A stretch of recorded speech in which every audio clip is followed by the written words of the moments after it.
अपनी personal feelings को लेकर शास्त्रों को न पढ़े, वरना यही होगा कि शास्त्र पढ़ोगे, भैया लगा कि भाई अरे मेरे भाई ने तो ये किया है, तो कोई भाई के बारे में कोई कोट मिला तो वो कोट उठाकर, वो श्लोक उठाकर उसको भेज दोगे, देखो रामायण में तो ये बोला, इसमें तो ये बोला है, वो है।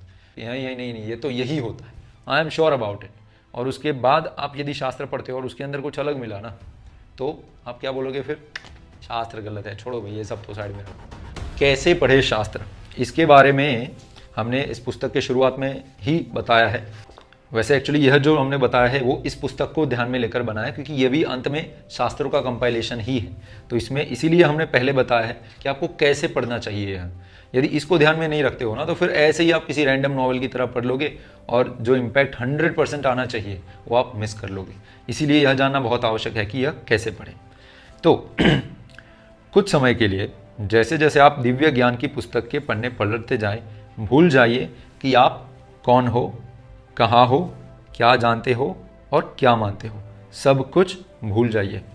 यहाँ पर हम क्या बता रहे हैं, हमने एक्चुअली इस पुस्तक को इन अ स्टोरी फॉर्म रखा है। इस तरीके से हमने इसको लिखा है कि कोई भी व्यक्ति जब पढ़ेगा ना, तो उसको ज़्यादा टेक्निकलिटीज़ में जाने की ज़रूरत नहीं पड़ेगी, ज़्यादा थियरीज़ में जाने की आवश्यकता नहीं होगी। उसको सारा क्रक्स इतने ही कुछ ही शब्दों में मिल जाएगा।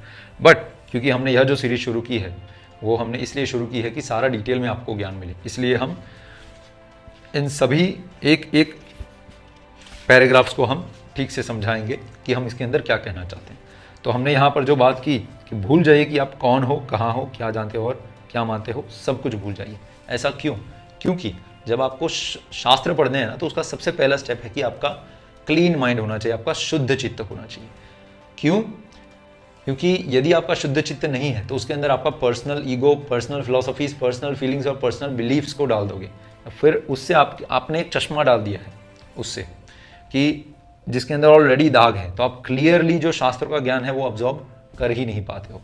दैट इज वाई जब आप शास्त्र पढ़ते हो तो आपका कोई पर्सनल ईगो नहीं होना चाहिए।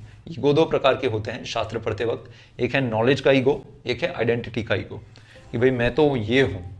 यह जानकर जब आप शास्त्र पढ़ने का शुरू करते हो कि भाई मैं तो क्या बोलता हूँ, अरे मैं तो इतना बड़ा इंसान हूँ, अरे मैं तो ये हूँ, अरे मैं तो वो हूँ, यह जानकर यदि आप शास्त्र पढ़ते हो तो आपके लिए प्रॉब्लम होगा, क्योंकि आप क्लियर जो मैसेज है वो अंदर से नहीं पा पाएंगे।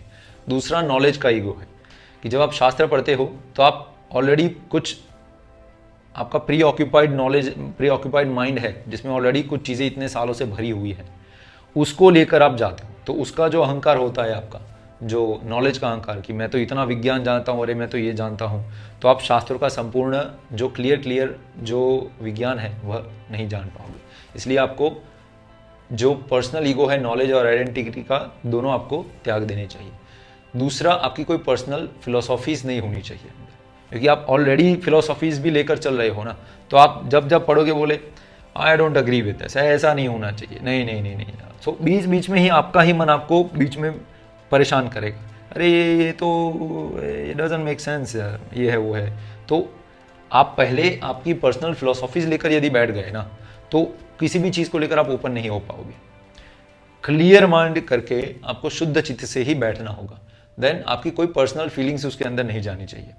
आपकी पर्सनल फीलिंग्स जब कोई पर्टिकुलर चीज़ जीवन में चली जाती है ना, जैसे कि आपको हम एग्जांपल देते हैं, आपके परिवार में कोई झगड़ा चल रहा है, जैसे कि भाइयों बहनों के बीच में या फिर भाइयों के बीच में प्रॉपर्टी का झगड़ा चल रहा है, तो जब आप उस चित्त के साथ, पर्सनल फीलिंग्स के साथ जब आप शास्त्र पढ़ते हो ना, तो ऑल्दो आप शास्त्र पढ़ रहे हो, बट सिर्फ पढ़ने के लिए पढ़ रहे हो, सच में कोई अध्ययन नहीं हो रहा है। और उसके अंदर आप उस चीज़ों को ज़्यादा फोकस से ढूंढोगे जो आपकी करंट फीलिंग, करंट सिचुएशन से ज़्यादा मैच कर रही हो।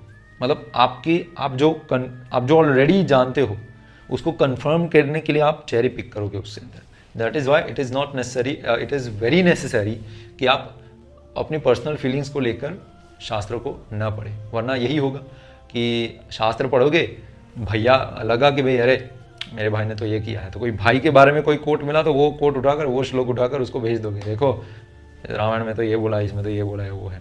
इट्स नॉट कम्प्लीटली रॉन्ग, पर वो बहुत केयरफुली करना होता है। यह हमेशा शास्त्रों को ऐसे इस दृष्टि से हालांकि नहीं देखना चाहिए, परंतु सिचुएशन है तो डेफिनेटली अपने जीवन में अप्लाई करने के लिए ही शास्त्र है।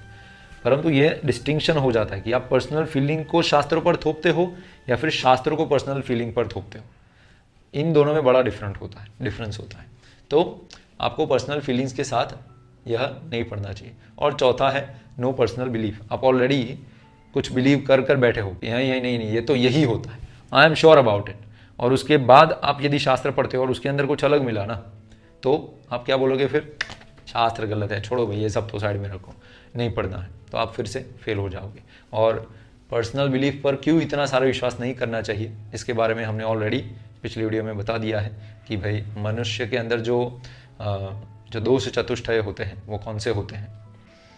तो क्लीन माइंड कैसा होता है? जिसके अंदर पर्सनल ईगो नहीं होता है, पर्सनल फिलोसफीज नहीं होती है, पर्सनल फीलिंग्स नहीं होती है और पर्सनल बिलीफ नहीं होते हैं।